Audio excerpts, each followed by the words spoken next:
Conforme eu prometi, eu vou contar para vocês um pouquinho como foi a aula do professor René Amalbert hoje de manhã pela ISQA. Ele foi falar um pouquinho sobre fatores humanos na segurança do paciente e como foi ganhando importância, né, a questão dos fatores humanos e o quanto a gente conseguiu conquistar né, olhando para isso, trazendo essas questões essa questão de outras indústrias e os desafios que a gente tem pela frente. Ele pôde mostrar para nós muitos ganhos, né? As questões dos checklists e tudo que veio acoplado a isso, a busca pelo compliance, né, pelo cumprimento dos processos tal qual eles foram desenhados, e né, tentar tratar os eventos adversos de forma sistêmica, sem a questão da culpa. Mas aí ele começou a falar sobre os desafios que a saúde tem em relação a outras indústrias, especificamente em se tratando de fatores humanos. E aí ele começou com uma questão já bastante complicada, que é o seguinte: o cuidado em saúde ele vem se tornando cada vez mais complexo. E por conta de novas tecnologias, os pacientes estão sobrevivendo mais, se curando mais, a gente tem uma expectativa de vida muito maior. E o que acontece? A velocidade da adesão a novas práticas de cuidado é muito grande, muito maior do que outras indústrias. Então, ele coloca que a meia-vida do conhecimento numa indústria como a aviação é por volta de 13 anos. Então, a cada 13 anos, você tem a renovação de mais de 50% das práticas. Atualmente, a meia-vida do conhecimento na área da saúde ela é calculada em 6 anos. Quer dizer que a cada 6 anos você tem pelo menos 50% das práticas completamente renovadas. E se a gente for colocar algumas especialidades em destaque, esse tempo é muito menor. Esse período é um período muito curto para que a gente consiga trazer consistência para essas práticas novas a serem adotadas e consiga gerar um aprendizado, né, para diminuir o número de falhas. Isso acaba interferindo bastante nos fatores humanos, me chamou muito a atenção, porque ele soltou isso assim, bastante preocupado com essa questão, porque por mais velozes que nós sejamos no planejamento e implementação de novas práticas de segurança para atender às novas tecnologias e às novas práticas assistenciais, nunca vai ser o suficiente, né? Outra coisa que ele destacou e que eu acho que é bem importante colocar, e eu acho que é um alerta para todos nós que trabalhamos com qualidade e segurança do paciente, é que uma vez que nós estabelecemos, né, quais são os padrões a serem seguidos, quais são os requisitos na área da acreditação, ou qual é o arcabouço legal que vai dar sustentação a essas práticas de segurança, a gente o faz a partir de um processo ideal, né? A gente estabelece como deveria ser feito aquele trabalho, como deveria ser executada aquela ação, como deveria, o que não quer dizer que ela é de fato. E, na verdade, ele mostrou para a gente hoje de manhã que 80% das organizações de saúde não cumprem os processos de trabalho conforme o que as regulações e as acreditações estabeleceram como o correto ou como o real. E aí fica muito mais difícil você gerar melhorias a partir de um processo que não é real, que é ainda no ideal, né? Então, o primeiro puxão de orelha do dia foi que é claro que para definir quais são os padrões de qualidade a gente precisa levar em consideração as regras do jogo, então, o que tem de legislação e regulamentação vigente, mas a gente precisa considerar sempre a realidade. E é interessante porque ele chama a atenção para, assim, para de sonhar, olha para a realidade. E isso é lidar com fatores humanos. Essa foi uma frase dele, né? Que eu acho que ficou bastante destacada nessa reunião. Ele colocou bastante sobre o impacto da Covid-19 em relação aos fatores humanos, né? E principalmente nas equipes desfalcadas, né?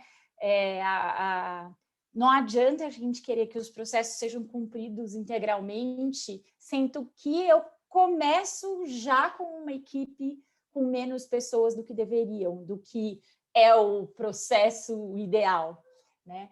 E é interessante porque ele coloca aí uma primeira diferença enorme entre a indústria da aviação e a de saúde, né? Ele fala, bom, na aviação, quando você não está com a equipe completa, você para tudo e aguarda para que a equipe esteja completa e para que você possa executar aquele plano de voo. E na saúde, o que a gente faz? A gente vai deixar o paciente morrer até que a equipe esteja completa? Na verdade, não, né? A gente se adapta e resolve, porque a prioridade é sempre cuidar do paciente. E isso só acresce desafios, né? Para o nosso dia a dia. Então, a segunda puxão de orelha veio quando ele colocou assim, olha, não é justo a gente colocar que a saúde é resistente à mudança. Muito pelo contrário, eles já são muito mais resilientes e adaptáveis do que em outras indústrias. A questão é que eles já partem, né, do início do processo fora daquilo que é o que deveria acontecer, fora do padrão.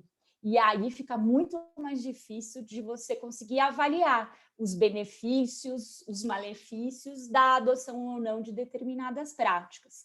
Então, ele trouxe um exemplo que eu achei muito bacana, que eles começaram a estudar a questão da fadiga entre os médicos.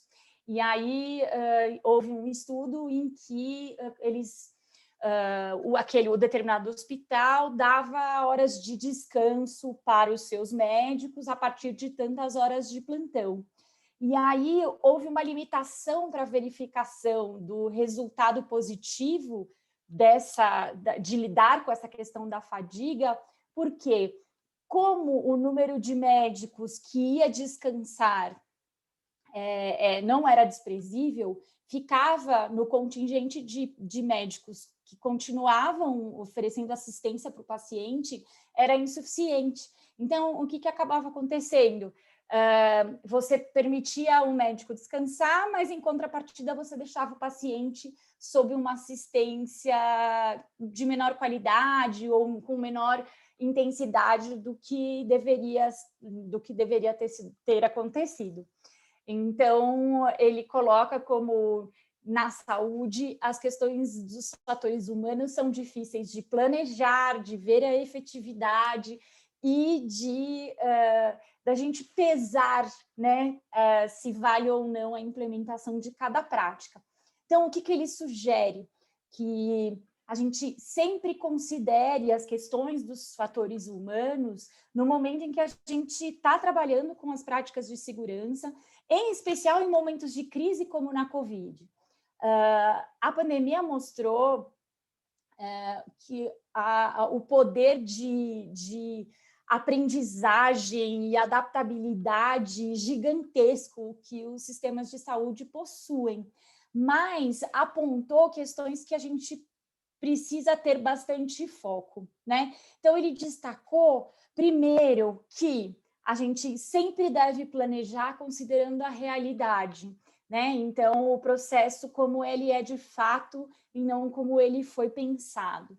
E aí ele coloca assim, que a gente precisa otimizar as estratégias, então a gente precisa garantir que as boas práticas estejam de fato acontecendo, deixar bem claro o que a gente admite, o que a gente não admite, em termos de condução clínica, colocar e garantir que os fatores humanos e da organização sejam gerenciados. Então, ambiente de trabalho, estrutura de trabalho, condições de trabalho, são extremamente importantes, principalmente em momentos críticos como que a gente está passando agora. E ele coloca no outro lado, além da otimização das estratégias, a questão da gente fortalecer o gerenciamento de risco. Então, ser mais exigente com gerenciamento de risco, ser proativo com gerenciamento de risco, trabalhar as equipes para que elas estejam preparadas para o pior, né, para as coisas piores que podem acontecer, e aceitar adaptações inteligentes. Então, a gente precisa olhar para aquelas adaptações e simplificações que foram acontecendo por conta do aumento da demanda, da falta de suprimentos, e olhar para elas de uma maneira... Será que será que é interessante incluir isso no dia a dia ou não? E não ser tão científico na adoção dessas práticas, principalmente nesses momentos de crise que a gente tem agora. E aí, por último, ele destacou duas questões que eu acho legal trazer aqui. Quando a gente está falando das questões da linha de frente, né, ele recomenda fortemente que a gente faça huddles, então que a gente faça pequenas reuniões para iniciar o dia ou para encerrar o dia, mas comunicações rápidas, objetivas, diárias com a equipe, que a gente permita que a equipe possa discutir, dialogar, que a gente celebre conquistas, então, pequenas conquistas do dia a dia, processos de segurança que funcionaram, que evitaram que algum evento acontecesse, né? Reconhecer o esforço que aqueles colaboradores estão dando. Isso traz mais consistência para as práticas de segurança. E outra coisa que ele coloca é ter um perfil do líder preparado para esse momento. No entendimento dele, a gente ainda demora um tempo para que a velocidade de informações e de inovações diminua um pouco no cuidado em saúde. É como se a gente tivesse aberto um caminho que vai demorar para se fechar.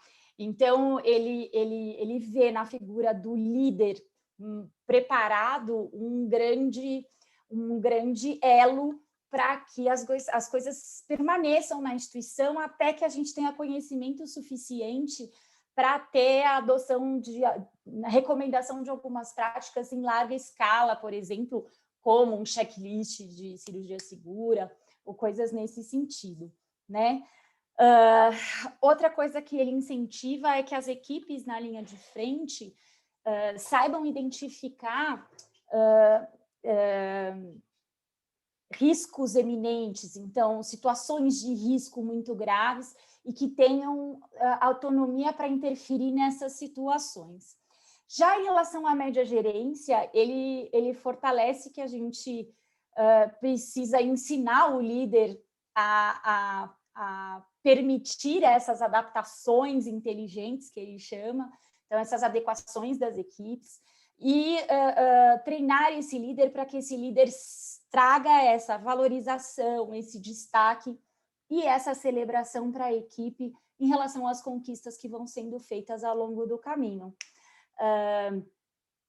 Eu acho que o que ele trouxe de super consenso é que tudo tem a ver com fatores humanos, são pessoas, né, cuidando de pessoas, e que a segurança do paciente é um alvo sempre em movimento.